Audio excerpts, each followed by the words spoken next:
হলফ করে বলতে পারি 99% মানুষই জানে না কাঁচা মাংসের ভর্তা কীভাবে করতে হয়। সবাই রান্না মাংস দিয়ে ভর্তা করে।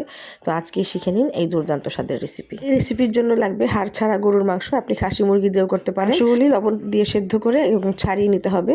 আর নিয়েছি রসুন, কাঁচামরিচ, আদা কুচি আর চাকচাক করা পেঁয়াজ। এগুলোকে শুকনো খোলায় বা একটু সামান্য তেল দিয়ে টেলে নিয়ে পাটায় পিষে নিলে তৈরি হয়ে যাবে দুর্দান্ত স্বাদের রেসিপি। তো এবার চলে আসি মূল রেসিপিতে। এখন একটা ফ্রাই প্যান গরম করে নিয়ে এখানে দিয়ে দিব আগে পেঁয়াজগুলো, যেহেতু পেঁয়াজগুলো একটু বড় বড় করে কাটা।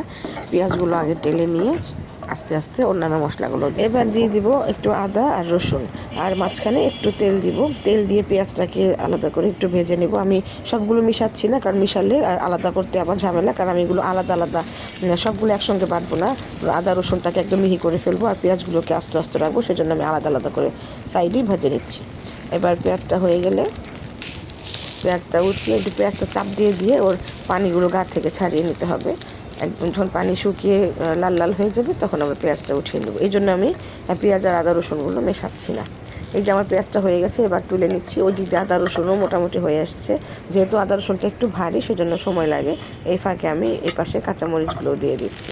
এবার কাঁচামরিচগুলো হতে হতে আদা রসুন কাঁচামরিচ সব হয়ে যাবে। আমি এগুলো আলাদা আলাদা করে তুলে নিব। রসুন তুলে নিলাম। এবার মরিচটা ভালো করে হোক, ভালো করে 2-5টা লাল লাল হয়ে গেলে মরিচটাও উঠিয়ে ফেলবো। প্রথমে পাটায় কাঁচামরিচ আর লবণ দিব, দিয়ে খুব ভালো করে পিষে ফেলবো, মরিচটা একদম মিশিয়ে ফেলবো। আর মরিচ যে মাখো মাখোটা হবে, মরিচ আদা রসুন এই পেস্টটা দিয়ে মাংসটা আসলে মাখো মাখো হবে। আর পেঁয়াজটাকে আমি আলতো করে শুধু মেশাবো। এবার রসুন আর আদা নিয়ে নিব। আদা নিয়ে নিলাম আগে, যেহেতু আদাটা একটু শক্ত, একটু ভারী করে কেটেছিলাম। তো আদাটাও ভালো করে বাটা হয়ে গেলে এবার নিয়ে নিলাম রসুন। সবগুলো খুব ভালোভাবে পিষে নিব।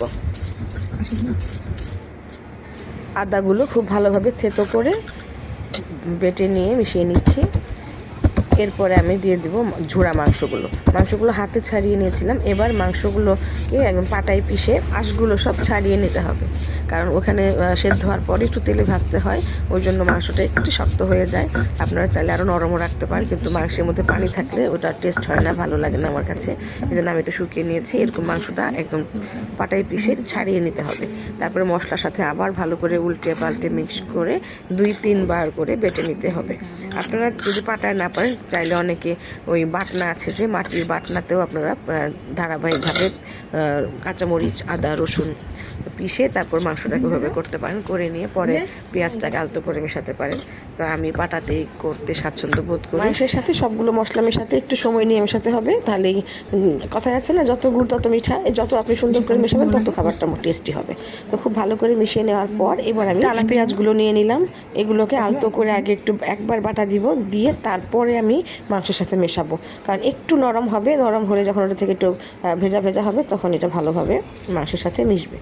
প্রথমে এটা মাংস ছাড়াই একটা বাটা দিব, মানে জাস্ট একটু খালি মাখো মাখো হওয়ার জন্য।